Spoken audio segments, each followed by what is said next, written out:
আপনার কাছে মোবাইল আছে না? মোবাইল নাই এরকম লোক আছে নাকি? খুবই কম, খুবই কম। সেদিন এক টেলিভিশনে এক অনুষ্ঠানে দেখলাম ভিক্ষুকের কাছেও মোবাইল, মাইক না মোবাইল। সে মোবাইল করে বলছে, স্যার অমুক সাহেব না? বলছে যে হ্যাঁ আমি তো তাই।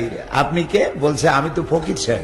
আপনি কোন ফকির সাহেব? তো বলছে ওই যে ওই হোটেল সোনারগাঁর সামনে যখন ওই ট্রাফিক জ্যাম হলো তখন আপনার গাড়ির কাছে গেছিলাম, আমি কিছু পয়সা চাইছিলাম, তা আপনি আমারে কিছু দিবেন বলছিলেন, তো আমি কখন আসবো কিছু খাবারও রেডি রেখেন আর কিছু পয়সা করিও রেডি রেখেন। এই একটা মোবাইল, ছোট্ট একটি মোবাইল, সেটিও আপনি যখন কিনবেন দেখবেন একটা বক্স আপনাকে দিবে। ওই বক্সের মধ্যে মোবাইলটা কিভাবে অপারেট করবেন আন্দাজে টেপাটেপি করলে কাজ হবে। বইতে যেভাবে লেখা আছে ওইভাবে টেপাটেপি করবেন, ভালোভাবে চলবে। আর যদি খারাপ হয় সেটাও কিভাবে ভালো করতে হবে তাও সেখানে আছে। মোবাইল থেকে শুরু করে যে কোনো মেশিন আপনি কিনবেন, প্রত্যেকটি মেশিনের সাথে একটা করে গাইড বুক দেওয়া হয়। এটাকে আপনি কিভাবে অপারেট করবেন, করলে পারপাস সার্ভ হবে, আর খারাপ হলে ভালো বানাবেন কি করে, আছে না? জবাব দেন।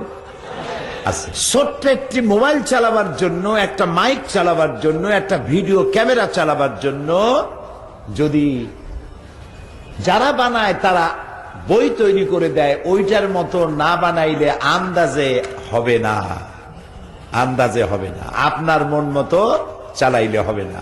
ওরা যেভাবে বলবে ওইভাবে অপারেট করলেই এটা চলবে। এ কথাটা কি বোঝা কঠিন হয়েছে না সহজ হয়েছে? তাহলে বিশাল আকাশটা যিনি বানিয়েছেন, এই সুন্দর পৃথিবী যিনি সৃষ্টি করেছেন, তার নাম কি? এরকম বললে হবে নাকি? পুরুষ ছেলের মতো বলবেন, আল মোহাব্বতে বলবেন, কে স্রষ্টা? তিনি সৃষ্টি করেছেন। এই পৃথিবীটা কিভাবে চালালে সুন্দরভাবে চলবে আর কিভাবে এটা না চালাইলে, নিজেদের ইচ্ছা মতো চালাইলে কেমনে সর্বনাশ হবে, সে কথাটাও তিনি বলে দিয়েছেন। এজন্য একটা গাইড বুক দিয়েছেন। নবী করিম সাল্লাল্লাহু আলাইহি ওয়াসাল্লাম বলেছেন, তারাকতু ফীকুম আমরাইন, দুটি জিনিস আমি রেখে গেলাম তোমাদের জন্য। কয়টা জিনিস রাখলাম? দুইটা জিনিস। একটা হলো কিতাবুল্লাহ, একটা হলো, এটা কি? আল্লাহর কিতাব, এটা কোরআন শরীফ। আলহামদুলিল্লাহ বলেন। আর একটা দিলাম, সেটা কি? আপনারা কত বুদ্ধি করে, আর একটা কি? সুন্নাত, নবী করিম সাল্লাল্লাহু আলাইহি ওয়াসাল্লামের সুন্নাত, হাদিস। দুইটা লাইন দিলাম। আপনাদের এখানে ট্রেন লাইন আছে না? সিলেট থেকে ঢাকা ট্রেন লাইন আছে। ট্রেন চলে কয়টা লাইন দিয়া? চাকা চলে কয়টা লাইন? দুইটা লাইন। এই দুইটা লাইনের উপরে চাকাগুলি, চাকার উপরে কি থাকে? বগি। বগি বলে না, কম্পার্টমেন্ট, বগি। ওই বগির মধ্যে আপনি বসেন, বউ বসে, বাচ্চা বসে, মাল সামান বসে, সবাই নিয়ে আরামসে বসে আছেন। লাইনের উপর দিয়ে যাবেন। ট্রেন চালু হয়ে গেল, স্টার্ট করলো, সিলেট থেকে যাবে কোথায়? ঢাকা। লাইন এরকম আছে, এই লাইনের উপর দিয়ে চাকা চলতেছে। লাইন যদি চাকা থেকে একটু সরে যায়, প্রশস্ততা একটু যদি বেড়ে যায়, অথবা প্রশস্ততা একটু যদি ন্যারো হয়ে যায়, তাহলে কি হবে বলেন? অ্যাক্সিডেন্ট হবে। অ্যাক্সিডেন্ট হলে কি হবে? যা হবার তাই হবে। জি, সব শেষ। আল্লাহ তাআলা তিনি এই পৃথিবী একটি ট্রানজিট ক্যাম্প করেছেন। এটা একটি transit camp. Transit camp, waiting room, এইটা আমাদের স্থায়ী জায়গা না, আমাদের একটা লাস্ট ডেস্টিনেশন, একটি শেষ গন্তব্য আছে। সেই গন্তব্যের নাম হলো জান্নাতুল ফিরদাউস। সুবহানাল্লাহ। এই পৃথিবী থেকে জীবন নামক, দেহ নামক গাড়িটা, এই দেহকে ধরুন, এই দেহটা কম্পার্টমেন্ট, এই গাড়িটা আল্লাহ জান্নাতে নিতে চান। এখানে আমাদেরকে এই স্টেশনে পাঠিয়েছেন। এই স্টেশনে এসেছি, একটা রিটার্ন কনফার্ম টিকিট নিয়ে এসেছি। সবাই, সকলের হাতে কি আছে বলেন? একটা, শুধু টিকিট না, কনফার্ম রিটার্ন টিকিট। কনফার্ম, এটাকে রিকনফার্ম করার কোনো প্রয়োজন নাই। কনফার্ম রিটার্ন টিকিট সাথে দিয়ে দেওয়া হয়েছে। এখানে আসছি, এইখান থেকে আমার গন্তব্য কোথায় বলেন তো বুদ্ধি করে? গন্তব্য কোথায়? আল্লাহর জান্নাত। বলেন কোথায়? আল্লাহর জান্নাত। এটা হলো গন্তব্য। এখন এই দেহ নামক গাড়িটি আল্লাহর জান্নাতে যাওয়ার জন্য রাসূলুল্লাহ বললেন দুইটা লাইন পাইতে দিয়ে গেলাম, একটার নাম কোরআন আর একটার নাম হাদিস। তোমার দেহটা এই কোরআন আর হাদিস নামক লাইনের উপরে উঠায় দাও। তোমার জীবন গাড়ির চাকা, জীবন গাড়ি, জীবন চলতে গেলে চাকা লাগবে। জীবন চলতে গেলে কি লাগবে? চাকা লাগবে। চাকাগুলি কি? চাকা হলো তোমার ব্যক্তি, তোমার পরিবার, তোমার সমাজ, তোমার রাষ্ট্র, তোমার অর্থনীতি, তোমার যুদ্ধনীতি, তোমার শিক্ষানীতি, তোমার সন্ধি, তোমার বন্দি, তোমার দুনিয়ায় চলতে যা লাগে এ সবগুলি চাকা। আর এই চাকাগুলি কোরআন আর হাদিস নামক দুইটা লাইনের উপর উঠায় দাও। যদি এই লাইনের উপরে সঠিকভাবে থাকে একদম ছেড়ে দেবে দুনিয়া থেকে এই গাড়ি, আর শেষ গন্তব্য জান্নাতুল ফেরদাউসে দেহ চলে যাবে। কিন্তু মাঝখানে যদি অর্থনীতির চাকা দৌড় দেয় ইউরোপের দিকে, রাজনীতির চাকা যদি দৌড় মারে আমেরিকার দিকে, সাংস্কৃতিক জীবনের চাকা যদি দৌড় মারে শান্তিনিকেতনের দিকে, তাহলে কি হবে? ও, এখন কিন্তু পরীক্ষা চলতেছে, আমি কিন্তু মার্ক দিতে পারবো না যদি জবাব না দেন। কি হবে? অ্যাক্সিডেন্ট হবে। আর অ্যাক্সিডেন্ট হলে পরে যা হবার তাই হবে। কথা কি বুঝে আসছে? এখন আল্লাহ রাব্বুল আলামিন আইন দিয়েছেন এই পৃথিবীকে পরিচালনা করার জন্য। কিভাবে পৃথিবী পরিচালিত হবে, আপনি আমি কিভাবে চললে দুনিয়া শান্তি পাবো এবং আখিরাতে শান্তি পাবো, এজন্য আল্লাহ তাআলা একখানা কিতাব দিয়েছেন।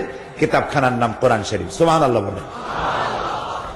যেই কিতাবের ভিতরে কোনো ভুল নাই, লা রাইবা ফি, বিন্দু মাত্র ভুল নাই। দুনিয়ার সব বইয়ের লেখক, লেখক, তিনি লেখেন এই বই লিখতে গিয়ে আমার ভুল হতে পারে। প্রত্যেকে বই লিখতে গিয়ে লেখে যদি কোনো ভুল হয় আমাকে ধরিয়ে দিবেন, আমি আগামী সংস্করণে এটাকে সংশোধন করব। না এরকম লেখে যে আমি যেখান বই লিখছি কারো বাবার হিম্মত নাই বইয়ের মধ্যে ভুল ধরা। পারবে কেউ? বলেন পারবে? পারবে না। আল্লাহ রাব্বুল আলামিন একখানা কিতাব নাজিল করলেন, যেই কিতাবের ভিতরে আল্লাহ রাব্বুল আলামিন শুরুতেই বলে দিয়ে দেন লা যালিকাল কিতাবু লা রাইবা ফীহ। এই কিতাবের মধ্যে কোনো ভুল নাই, কোনো সন্দেহ নাই, কোনো সন্দেহ করার ভুলে কোনো অবকাশ নাই। সুবহানাল্লাহ। এবং এই কিতাবের কত যে তাফসীর হলো, আজ পর্যন্ত তাফসীর শেষ হয় নাই। আটলান্টিক মহাসাগরের পানি শেষ হয়ে যেতে পারে, প্রশান্ত মহাসাগরের পানি শেষ হয়ে যেতে পারে, সাহারা মরুভূমির বালু একদিন শেষ হয়ে যেতে পারে, কিন্তু কোরআনের আলোচনার কোনো শেষ নাই।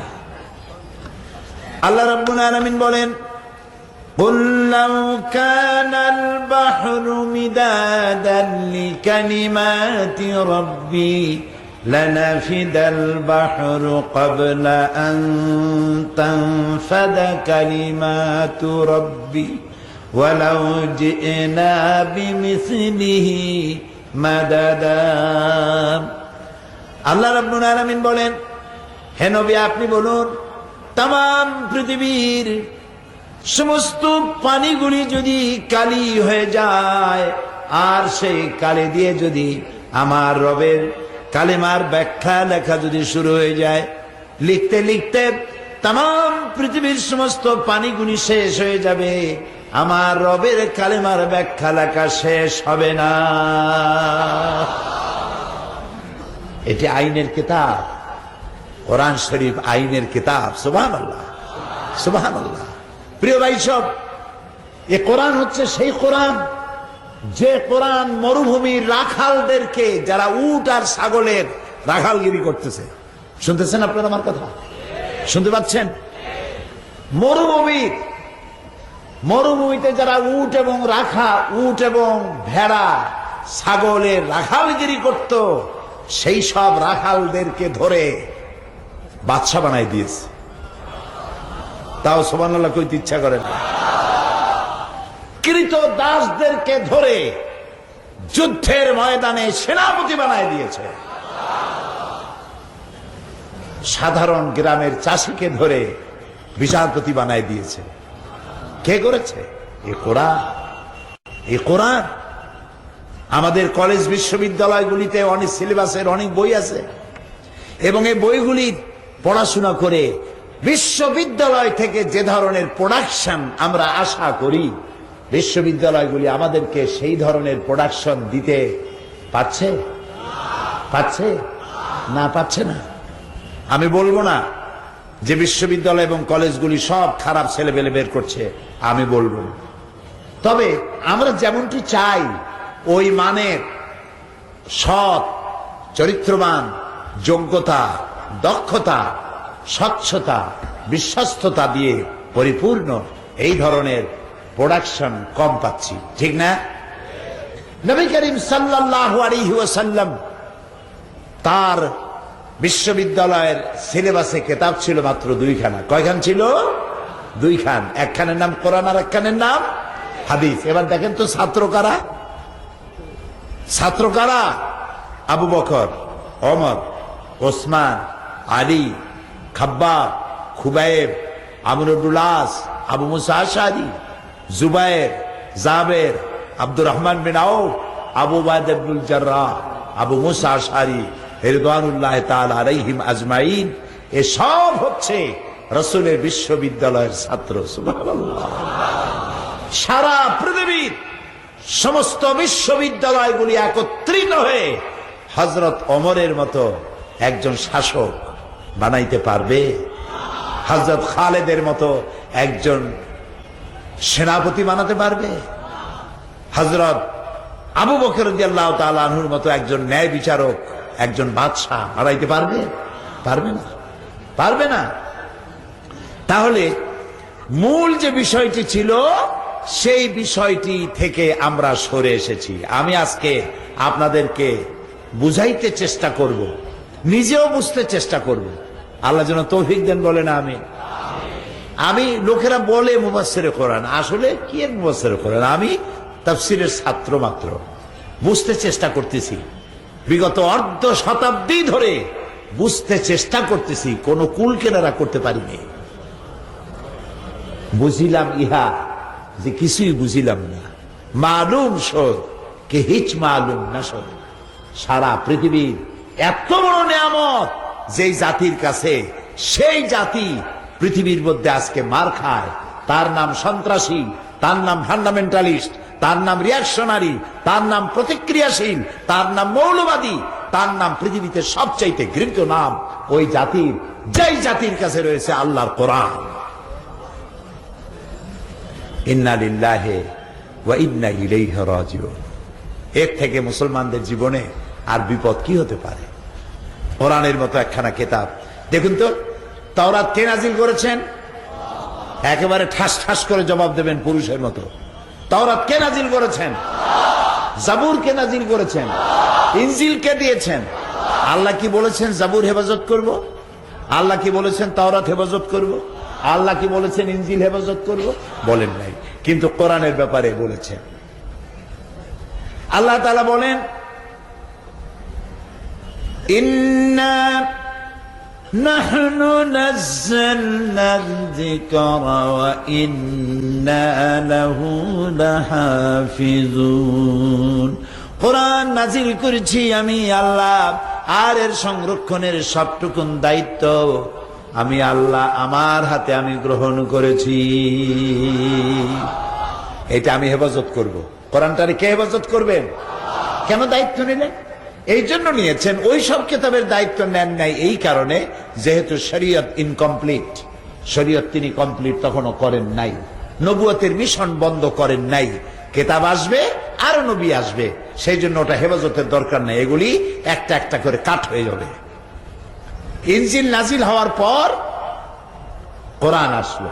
কোরআন নাজিল হওয়ার পর আল্লাহ তাআলা শরীয়তকে কমপ্লিট করে দিলেন এবং নবুয়তের মিশনকে কাট করে দিলেন।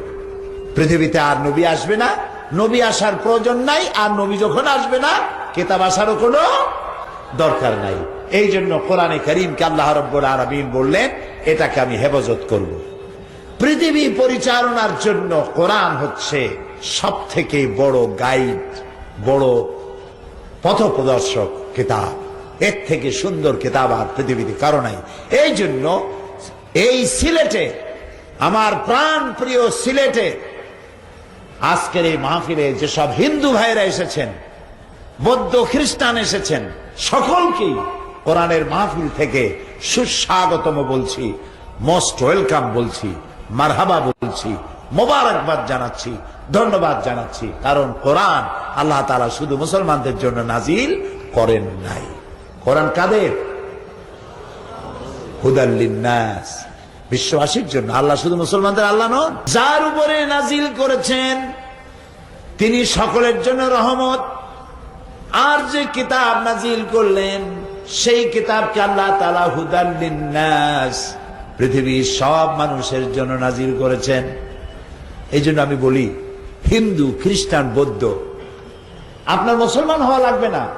আপনি আপনার ধর্মে থেকে যদি কোরআনের আইনকে অনুসরণ করেন আপনিও শান্তি পাবেন। বুঝেন নাই? বুঝেন নাই? বুঝাতে চেষ্টা করব ইনশাআল্লাহ। তবে সাহায্য চাই আল্লাহর কাছে। সুবহানাকা লা ইলমা লানা ইল্লা মা আল্লামতানা আলাইহি তাওয়াক্কালতু ওয়া ইলাইহি উনীব। খুব মজবুত হয়ে বসেন, কান আর মন খোলা রেখে বসেন। বুঝাবার মালিক কে? বুঝাবার মালিক কে? আল্লাহ তাআলা। ইব্রাহিম আলাইহিস সালাম বুঝছিলেন না, রাসূলুল্লাহকে আল্লাহ তাআলা বলছেন ওয়াজাদাকা দাল্লান ফাহাদা, আপনি পথ হারা ছিলেন, আমি আপনারে পথ দেখাইছি। সুবহানাল্লাহ বলবেন না? আল্লাহ রাসূলকে বলছেন আপনি পথ হারা ছিলেন, আমি আপনাকে পথ দেখিয়েছি। ইব্রাহিম আলাইহিস সালাম পথ হারা ছিলেন, দিশা হারা ছিলেন। আকাশের তারকা দেখেছেন, আর তারকা দেখে তিনি বললেন হাযা রাব্বি, ফালাম্মা জান্না আলাইহিল লাইলু রা কাওকাবা ক্বালা হাযা রাব্বি। তিনি রব তালাশ করতেছিলেন, আল্লাহ কই, কে আমারে সৃষ্টি করেছে?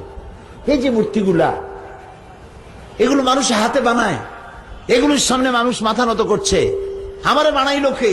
সে তো নিজেকেও হেফাজত করতে পারে না। উনি দেখলেন মূর্তিগুলার সামনে খাবার থাকে, কুকুরে খাইয়ে যায়, মাছিতে খাইয়ে যায়, ঠেকাইতেও পারে না। তুই আমারে বিপদ থেকে বাঁচাবে কেমনে? আমার রব কে? আমার স্রষ্টা কে? আল্লাহ কি ইব্রাহিম আলাইহিস সালামের বুঝাইছিলেন? তাও বোঝেন না, বুঝাইছেন। হযরত ইব্রাহিম আলাইহিস সালাম আকাশের তারকা দেখে বললেন হাযা রাব্বি। সন্ধ্যাবেলায় ফালাম্মা জান্না আলাইহিল লাইলু রাআ কাওকাবান, সন্ধ্যাবেলায় যে তারাটা আকাশে ওঠে ওই তারাটা অন্যান্য তারার চাইতে ছোট না বড়? বড়। এই তারকাটা এত গভীর লক্ষ্য করে তিনি এর আগে কখনো দেখেননি। তিনি তারকা দেখে মনে করলেন হাযা রাব্বি, হতে পারে এটাই আমার রব, এটাই আমার স্রষ্টা। কিন্তু শান্ত তারা বেশি সময় থাকে না, এইটা ডুবে যায়, ঠিক না? যখন অস্তমিত হয়ে গেল, ফালাম্মা আফালা ক্বালা লা উহিব্বুল আফিলিন, যে জিনিস অস্তমিত হয়ে যায়, ডুবে যায়, সে তো রব হতে পারে না। ফালাম্মা রাআল কমারা বাযিগান ক্বালা হাযা রাব্বি। তারকা অস্তমিত হয়ে গেল, চাঁদ উঠল। তারা বড় না চাঁদ বড়? চাঁদ বড়। তারা দেখতে সুন্দর না চাঁদ দেখতে সুন্দর? তারার আলো বেশি না চাঁদের আলো বেশি? চাঁদ দেখে মুগ্ধ হয়ে গেলেন, বললেন হাযা রাব্বি, এটাই আমার রব। ফালাম্মা আফালা ক্বালা লা ইল্লাম ইয়াহদিনি রাব্বি লাআকুনান্না মিনাল কওমিদ দাল্লিন। প্রকৃতপক্ষে আল্লাহ যিনি, ইব্রাহিম আলাইহিস সালাম কিভাবে আগাচ্ছেন দেখেন। প্রকৃতপক্ষে যিনি আমার আল্লাহ, যিনি আমার রব, তিনি যদি আমাকে চেনার তৌফিক না দেয় যে তিনি কে, তাহলে আমি গোমরা হয়ে যেতে পারি, আমি পথভ্রষ্ট হয়ে যেতে পারি। সকালবেলায় উঠল সূর্য। فلما رأى الشمس بازغة قال هذا ربي هذا أكبر। সকালবেলা যখন সূর্য দেখলেন, সূর্য দেখে বললেন হাদা রব্বি, এইটাই তো পেয়ে গেছি, আসল এটাই আমার রব, আর এটাই আমার বড় রব। তারার চাইতে চাঁদ ছিল বড়, চাঁদের চাইতে সূর্য বড়। চাঁদের দিকে তাকানো যায়, সূর্যের দিকে তাকানো যায় না, চোখ ঝলসে যায়। হাজা আকবার, এটাই বড়। ফালাম্মা আফালাত قال يا قوم إني بريء مما تشركون। এই সূর্য যখন অস্তমিত হয়ে গেল, তখন তিনি বললেন, ও আমার কওম, ও আমার জাতি, আমি তো আমার রবের চিনে ফেলেছি। সুবহানাল্লাহ বলবেন না? এ তারকা আমার রব নয়, এই চাঁদ আমার রব নয়, এই সূর্য আমার রব নয়। তোমরা যার সঙ্গে শিরক করো, আমি তার সাথে, তোমাদের সাথে আমি নই, তোমাদের দলবদ্ধ আমি নই। আমি তো আমার রবকে চিনে ফেলেছি। কে তিনি? ইন্নী ওয়াজ্জাহতু ওয়াজহিয়া লিল্লাযী ফাতারাস সামাওয়াতি ওয়াল আরদা হানিফা। এই আয়াতটি কি মুখস্থ আছে আপনাদের? পড়েন আমার সাথে। إني وجهت وجهي للذي فطر السماوات والأرض حنيفا وما أنا من المشركين إني وجهت وجهي للذي فطر السماوات والأرض। নিশ্চয়ই আমি আমার মুখমণ্ডল, আমার চিন্তা, আমার চেতনা, আমার মেধা, আমার প্রজ্ঞা, আমার সত্তা, সব কিছু দিক থেকে মুখ ফিরিয়ে আমি সেই দিকে মুতাওয়াজ্জা হলাম যিনি আকাশ, জমিন, চাঁদ, সূর্য, তারকা, নবমণ্ডল, ভূমণ্ডল, আমারে সব কিছু যিনি সৃষ্টি করেছেন, তিনি আমার রব, তিনি আমার আল্লাহ। তাহলে বুঝাবার মালিক কে? আল্লাহুম্মা ইয়া মুফাহিমা ইব্রাহিমা ফাহিমনি ওয়া মুআল্লিমা সুলাইমানা আল্লিমনি। হে ইব্রাহিমকে যিনি শিখিয়েছিলেন, ইব্রাহিমকে যিনি বুঝিয়েছিলেন, আমারে বুঝাও। বলেন আমিন। সুলাইমান আলাইহিস সালামকে যিনি শিখিয়েছিলেন, আমারে শিখাও। বলেন আমিন। শিখাবার মালিক কে? বুঝাবার মালিক কে? রব্বি জিদনি ইলমা। পড়েন রব্বি জিদনি ইলমা। আল্লাহ তাআলা তুমি আমার জ্ঞান বৃদ্ধি করো, ওই জ্ঞান দাও যে জ্ঞান দিয়ে তোমারে চেনা যায়, যে জ্ঞান দিয়ে তোমার কোরআন বোঝা যায়, সেই জ্ঞান আমারে দিয়ে সমৃদ্ধ করো। বলি আমিন। প্রিয়,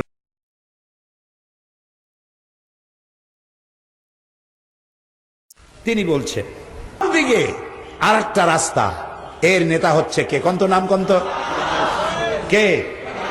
শয়তান। জোরে কোন নাম কি? শয়তান। এই বামপন্থে যারা যাবে শয়তানের নেতৃত্বে, জায়গা হবে কোথায়? আমার দেশের এক শ্রেণীর কপাল পোড়া মুসলমান নামধারী, তারা নিজেদেরকে দাবি করে আমরা বামপন্থী। কত বড় কপাল পোড়া হলে মানুষ বামপন্থী হয়? রাসূলুল্লাহ বলেছেন লা তাকুলুশ শিমাল, বাম হাত দিয়ে কিছু খাইও না। এই বাম হাত আমারই হাত, আপনারই হাত, কিন্তু বামের কিছু আলাদা কাজ বাজ আছে, তাই না? ডানের কাজ আলাদা, বামের কাজ আলাদা। এই জন্য মুসলমানের সন্তান হইয়া বামপন্থী আন্দোলন করা কত বড় কপাল পোড়া, জায়গা হবে জাহান্নামে। নাউজুবিল্লাহ। বলেন নাউজুবিল্লাহ। আপনারা দেখবেন যত বামপন্থী আছে, নাম মুসলমান, একটাও নামাজ পড়ে না।